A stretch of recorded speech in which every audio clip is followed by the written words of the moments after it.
Hey y'all, welcome back.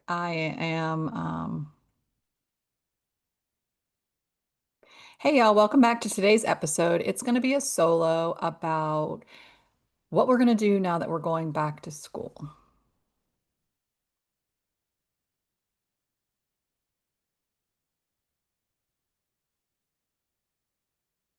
Hey y'all, welcome back. Today's episode is going to be a solo, and we're going to be focusing on all the things that we've learned since the beginning of summer until now. And now that we're going back to school for most of us, or back to the fall where we might be going back to work with a different mindset. Um, these are all things that are going to be tangible that you can take away now that we know something different. So, first of all, I'd like to always acknowledge the season shift because we are here in Florida and it will be hot pretty much until December or January, but we are shifting from that summer mentality back to our school routines, to, a more structured weekly schedule that most of us have when we have kids in school. So the summer is full of relaxed mornings, a little bit extra time to prepare, more time for us to be intentional and put thought around things. Whereas, during the school year, we're more, have to get here, have to get there. And so a lot of these things that we learned, we don't want them to fall off as we begin back to this fall routine. So I want to first start by celebrating how far that we've come since last spring when I started to go and advocate for some of the dyes coming out of our school lunches. So many states have taken it upon themselves to do different things um, to try to create better health and wellness for our children. But I want you to just sit and reflect for a few minutes and just think, all of the things that you've learned so far about ultra processed foods, about synthetic dyes, about being an ingredient detective, all those 1% shifts that you've learned along the way. I want you just to take a minute to celebrate all the little nuggets of wisdom that you've kind of collected over the last several months because they're important. And whether your school is a state or a school that is banning dyes or not, we, meaning you and me and all the families that listen to this podcast, we have the power to make the changes within our home. So, this podcast is going to be focusing on just that. First, what are ultra processed foods? So, an ultra processed food is anything that may potentially start as a regular food, as a whole food, I should say, not a regular food, but as a whole food.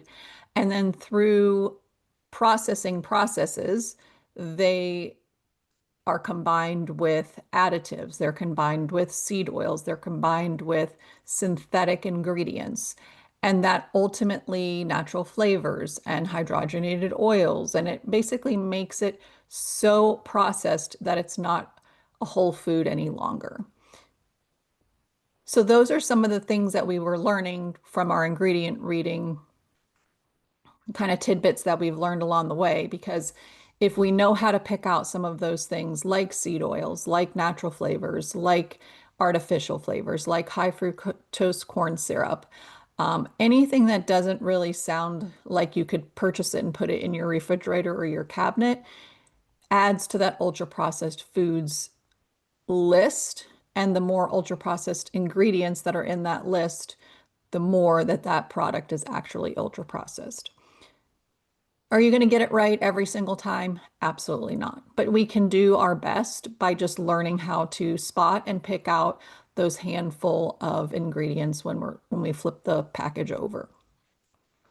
So the next thing I want to just recap is the synthetic dyes.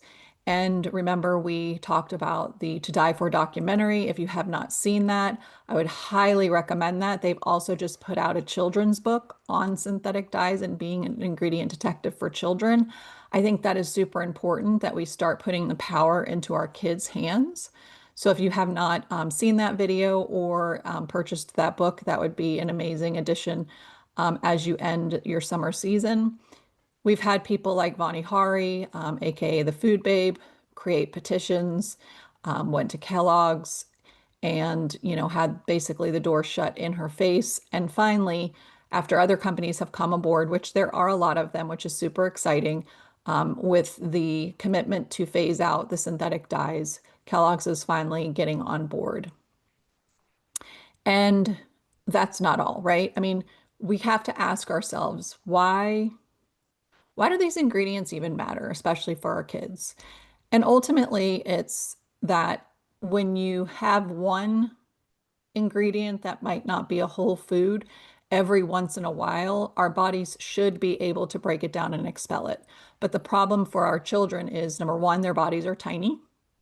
Number two, the products in which they eat, which the ultra processed foods, and even processed foods, they are filled with those ingredients. And I know for myself, when I first started on this journey, when I looked at what we were eating and I started to make those transitions, I noticed that a lot of the same ingredients were in ultra processed foods. And again, my experience started with high fructose corn syrup and hydrogenated oils. And when I first looked in our pantry, I was shocked to see how many of the little snacks and foods that we were feeding our, almost 1 year old had in them. And I thought, well, they're just snacks and they're healthy and they're in the kids section and they sell them at the grocery store. So of course they're going to be good for us. But that wasn't the case. And so for our kids, it's really important that we take the time to look at the ingredients and start to not avoid them per se, but start adding in better for you options, which will naturally just phase those out. I'm not of the mindset, that we have to get rid of this. I'm more of the mindset, this is something that has unhealthy ingredients. What can we swap it for? And the more you introduce the swap food, that other food will just kind of fall off and your kids won't ask for them anymore. For example, this weekend we were moving my older daughter, and I don't even know, we were at a store buying some stuff, and I have never tried the Giggles candies. I know they're dye-free.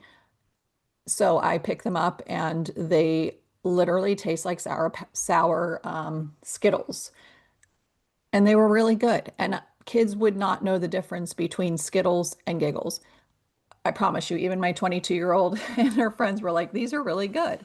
So it's just a matter of finding the swaps and trying them and then allowing our palates to have enough time to, not really crave the other stuff anymore, which does happen, I promise you, as you consider, adding more whole foods in and adding more better for you ingredients in processed foods in, the other things won't be, you won't crave the other things as much. And then last for the summer kind of recap, I really do want to remind you that we have to celebrate those 1% shifts. Even if you just started reading ingredients this summer, reading our labels on the front, but then remembering to flip over and look at the ingredients because that's actually what matters, that is huge. And if you are someone who does read ingredients and then you've learned about an ingredient and you are now looking for that particular ingredient to no longer ingest, again, that is huge. Taking time to be intentional when you're shopping, making it a family thing rather than you just bringing in certain things. All of those little things add up. And I just don't want you to forget to celebrate the little wins. All right. So as we're entering back into the school year, um, you know, like so many of us, we get into that really chaotic, the children have to be at school at, 7, 8, 9. They have after school activities, you're going to work, all of the things. But I want to just encourage us to try to ease back into the routine rather than just having the mentality that we just have to go hard and full force. So I want us to also remember that we don't have to overhaul everything overnight. If you just began this journey this summer, this past year, remember to give yourself grace as you're trying on these new things for this new school year. If you're somebody who's a little bit more seasoned, remember to continue those habits, but then just add in those little things and not feel like you have to overhaul something completely will give us a sense of ease as we're coming back into these routines.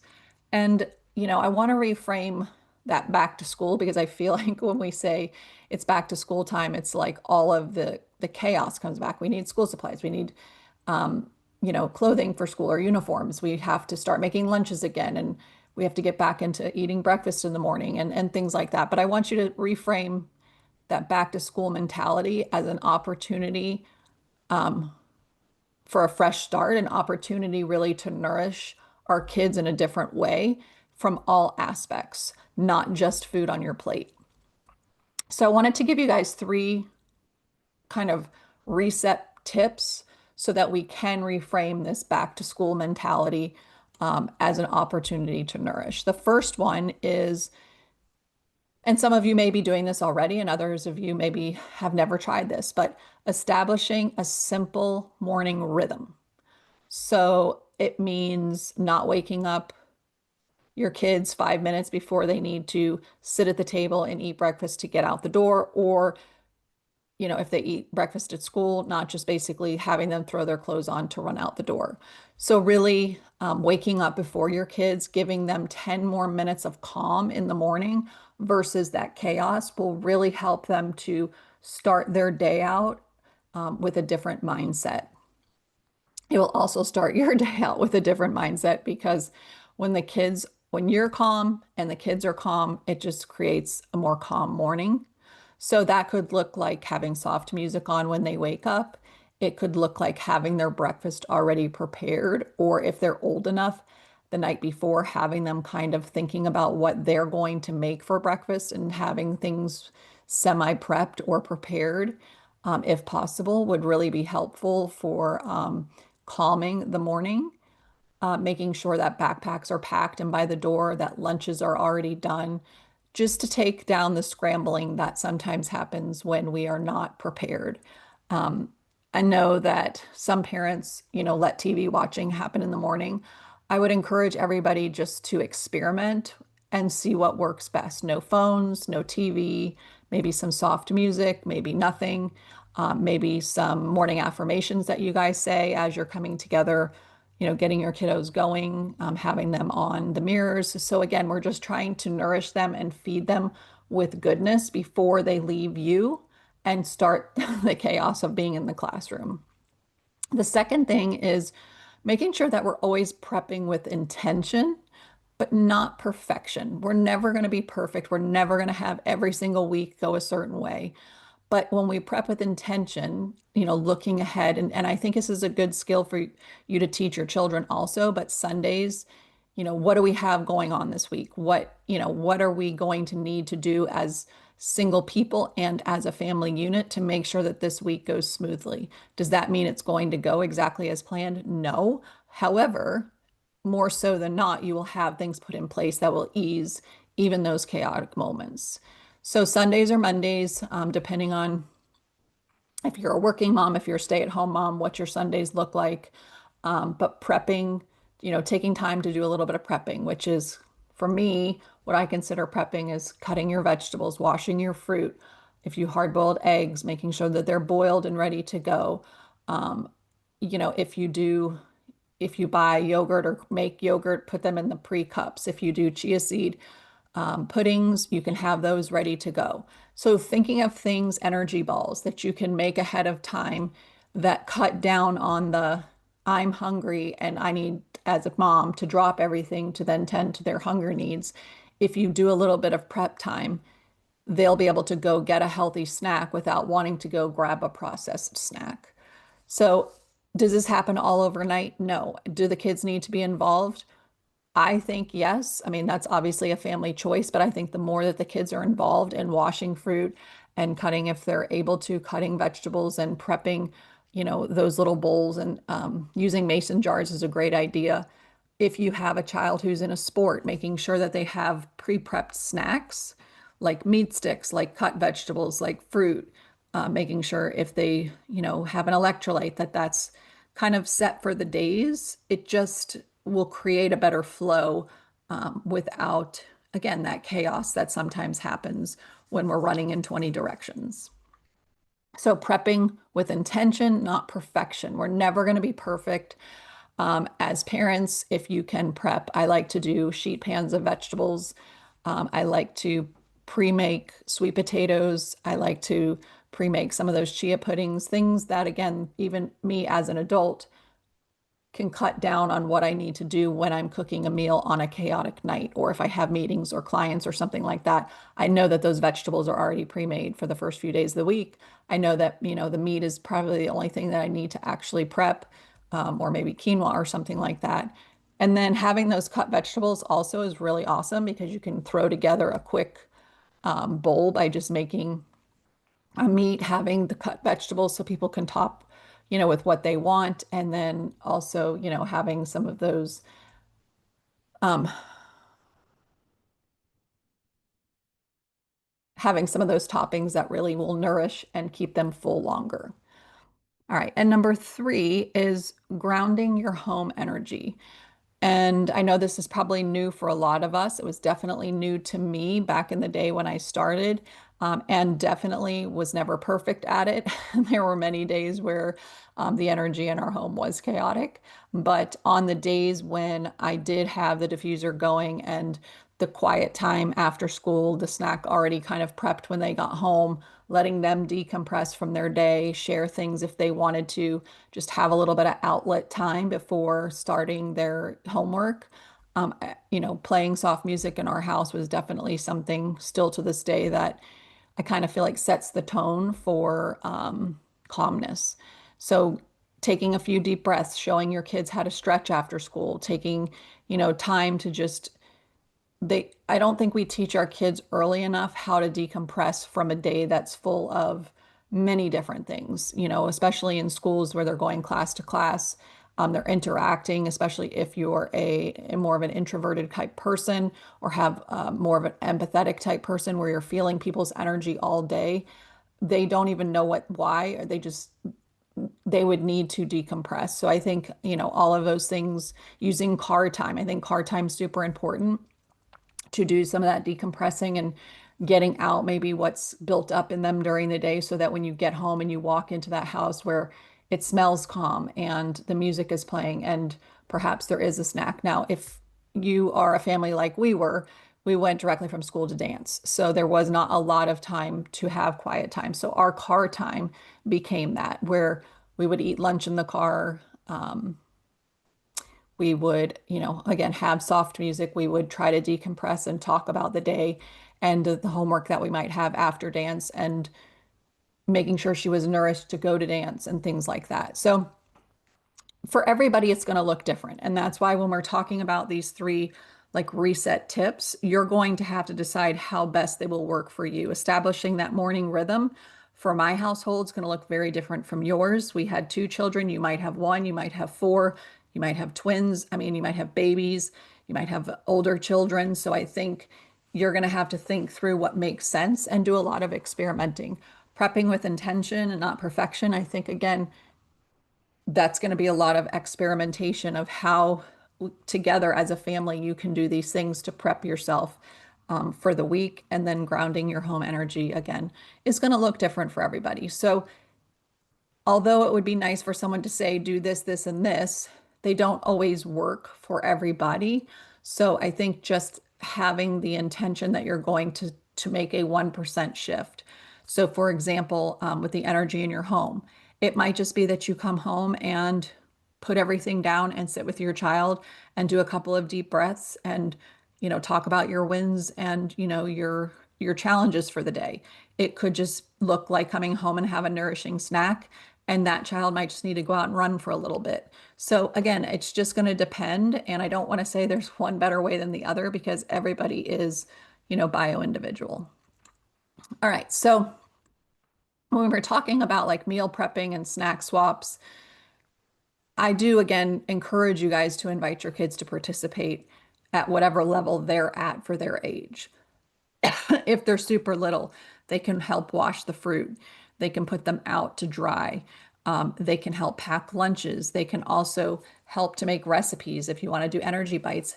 I always think when you involve your kids in the process, cooking and chopping and all of that can be very therapeutic, but it also connects them to their food. And when you're connected to your food, you look at food in a different way. It's also looking like, you know, this is my favorite snack. For example, like Gushers.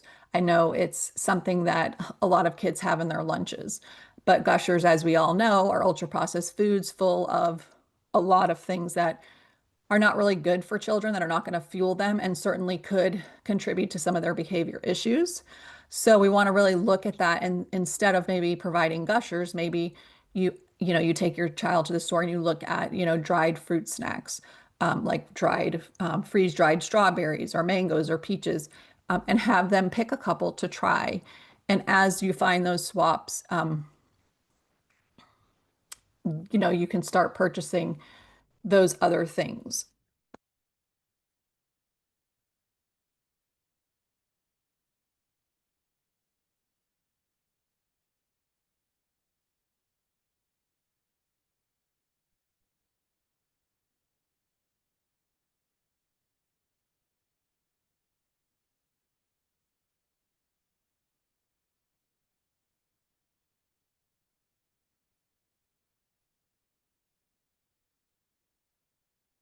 One of my new favorite swaps for Gushers is a brand called Solely. And they come in little fruit snacks. They come in fruit leathers, but literally they're just the fruits. And they're really good. We all think they're really good in our family, and a lot of my clients say that their kids actually enjoy them. So another swap would be, instead of Oreos, looking at the Simple Mills brand. They have the almond flour type cookies. They have different varieties. They've got a wedding one. They have a chocolate chip one. They've got a one that tastes like snickerdoodles. The Hue brand chocolate, those are also a good option. They have chocolate covered nuts of different kinds. They have regular chocolate. So again, there are better for you alternatives than the Oreos. It's just going to be a matter of getting them, letting your kids try them and see, which ones they like, because that's most important. And then instead of the not dried, instead of the dyed like fruit pouch drinks like Capri Sun and things like that, you can opt for water with fruit and, show them how to take fruit and grind it to make the water taste like the fruit. Um, if you're not into doing that, there are different Spindrift I know is clean, and Olipop is clean if you're more of a carbonated person. I think first and foremost, just remembering that reading the ingredients is most important, not necessarily looking just at the marketing on the front. Because I promise you, even if it says organic, there could potentially be something in there that you're trying to not ingest and not even know that that would be there, because you see it organic and think that it has to be good for you. All right, so swapping those snacks, and ditching the dyes and the processed junk, letting the kids be part of the meal prep, the snack prep, things like that, really helps to create, a connection to your food, and also just kind of invested in what they're doing. I think that's important to give them the empowerment that they will feel from creating some of these things with you. The next thing I want to talk about is the breakfast. I get a lot of kickback from parents. My child won't eat breakfast. So a couple of tips and tricks about that is waking your kids up a couple of minutes earlier so that they have time to wake up and really get into the motion of being awake, rather than just half asleep, putting your clothes on, brushing your teeth and hair, trying to sit down to eat to get out the door in 15 minutes. So allowing them to wake up a little bit more. Why is it important that we eat breakfast and fuel our bodies? Well, it's brain fuel, that's first and foremost. And we're asking these kids to go to school and sit in a classroom and learn and focus. And it's really hard to do that when you're not fueled. So keeping their blood sugar balanced, not giving them an all carb, high sugar breakfast, will help them not only keep it regulated, but will provide them with energy, sustained energy, and also help with their focus in the classroom. So you might be saying, well, my kid only eats cereal, my kid only likes waffles. And again, is this going to change all overnight? No, but it's a slow process, but it's possible. We've just trained their taste buds to want those things, and that makes sense. That's what our body craves if that's what we're given. So we want to focus on making sure they get protein, making sure that they get fiber, and making sure, that they have a natural carb to help sustain them. Things like overnight oats, or I'm not like the greatest. My overnight oats never taste the way I want them to taste. So I have a recipe that I make really quick in the morning. I boil the water, I add it to it. I put a little bit of protein powder, chia seeds, hemp seeds, and then when it's done, I just kind of let it sit and cook. And then when that's done, I mix it, and then I'll add in some frozen wild blueberries or other fruits. And then sometimes I'll drizzle almond or peanut butter over it. And again, you're getting good carbs, you're getting good fats, you're getting some fiber from the fruits, and that will satiate them and keep their blood sugar balanced.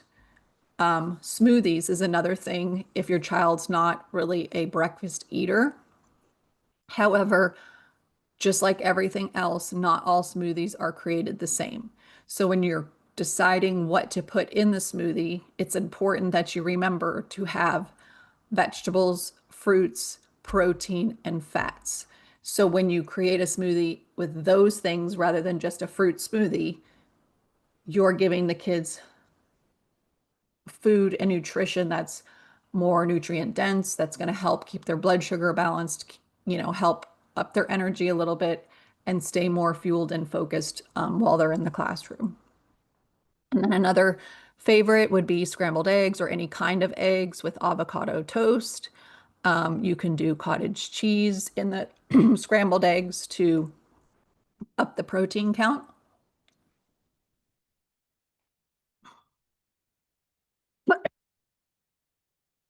Um, You can do some yogurt parfait as long as your yogurt is high in protein. I would say get the non-flavored because when you get the flavored, it typically is either not real flavoring or it's full of sugar.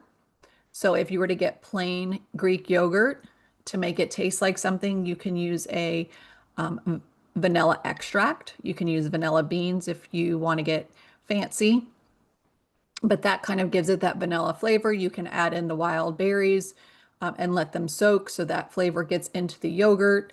Again, mixing in chia seeds, flax seeds. I really love Zen basil seeds. They're very high in fiber, and I like the way that they soak a little bit better than chia seeds. And I usually make a little jar of them at the beginning of the week. And then I just, scoop them into different things during the week just to add that extra fiber in.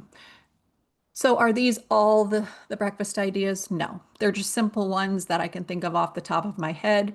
I think it's also good to rotate breakfasts so you're not eating the exact same thing every day.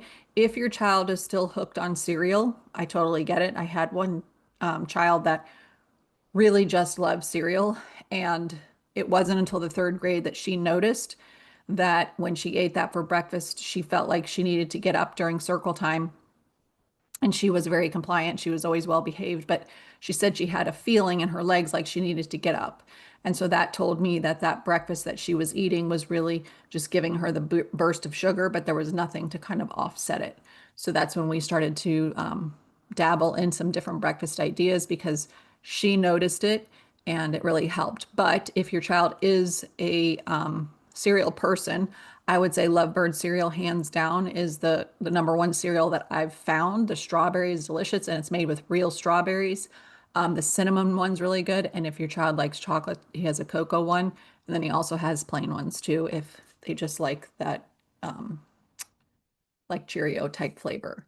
So there again are alternatives for everything, but don't go crazy. Just pick one or two or even three simple ideas and start to just rotate them in. And again, if your child is a waffle person, there are definitely waffle recipes that you can make. Usually Sundays used to be the day where we would make those for breakfast, and then we would freeze a lot of them so that we would have them, those waffles and pancakes. So we would have them throughout the week if that's what the kids wanted. I think, you know, having them try these things to get them started is a good way to kind of dip your toes in. And you can start now before the school year starts so they can find one or two breakfasts that they really like. But just remember that even a few bites of healthy, nutrient-dense food helps more than we know with the stabilization of blood sugar, energy, and focus in the classroom.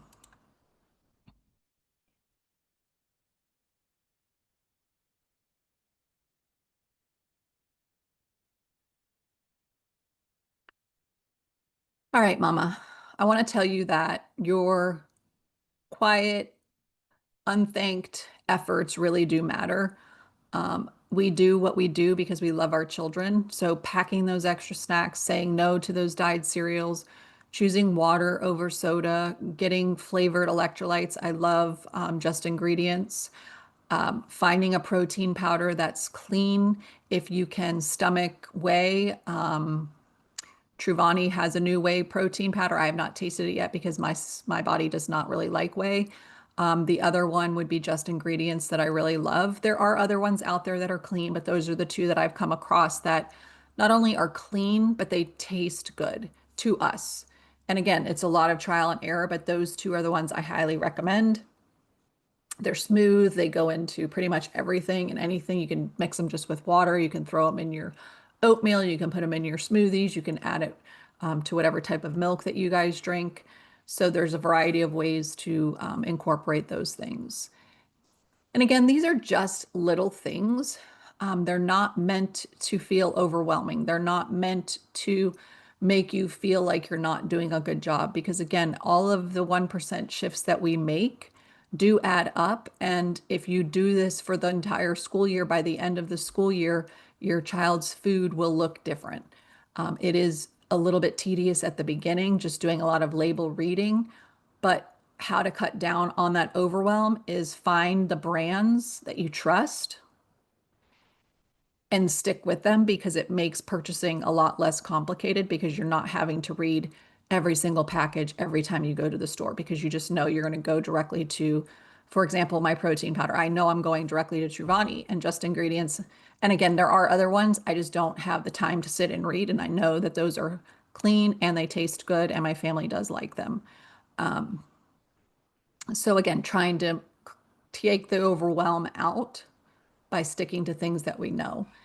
And then I want you guys to just, again, take a deep breath, give yourself grace, remind yourself of all of the wins that you've created over the last several months to even years, and, reflect on where you came from. Where did you start and where are you now? Because I think we forget to do that. And let's celebrate all of those little wins and then start to just project something new for the future. And again, those don't have to be complete overhauls. Just think of little 1% shifts that you can do to get you to the next step in your wellness journey. So take time this week and ask yourself and reflect on these questions. What is one change that we can make for the new school year? And whatever that change might be that you are wanting for your children or for yourself, start this next week.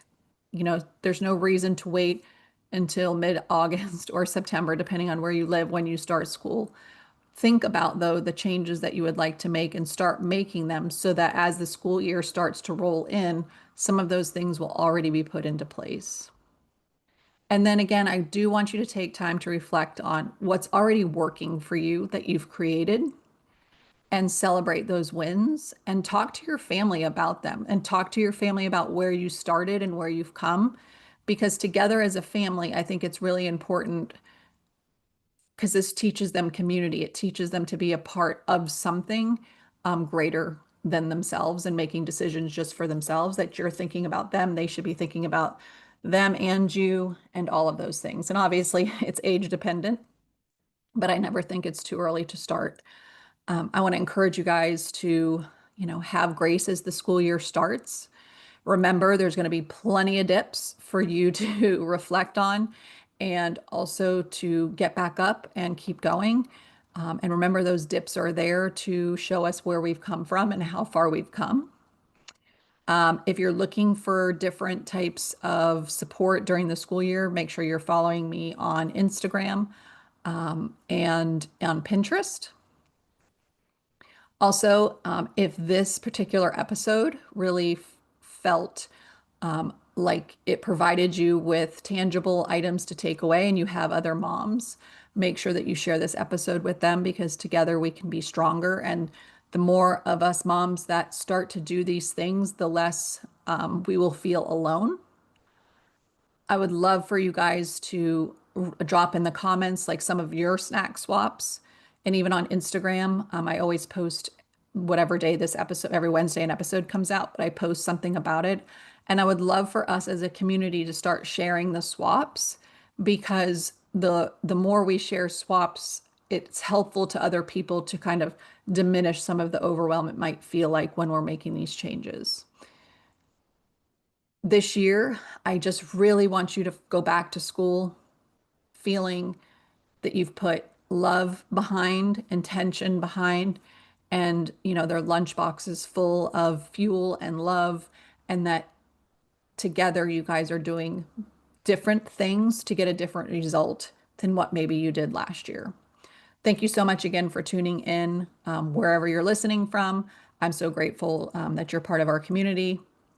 I look forward to hearing from you guys, and I hope you have an amazing rest of your week.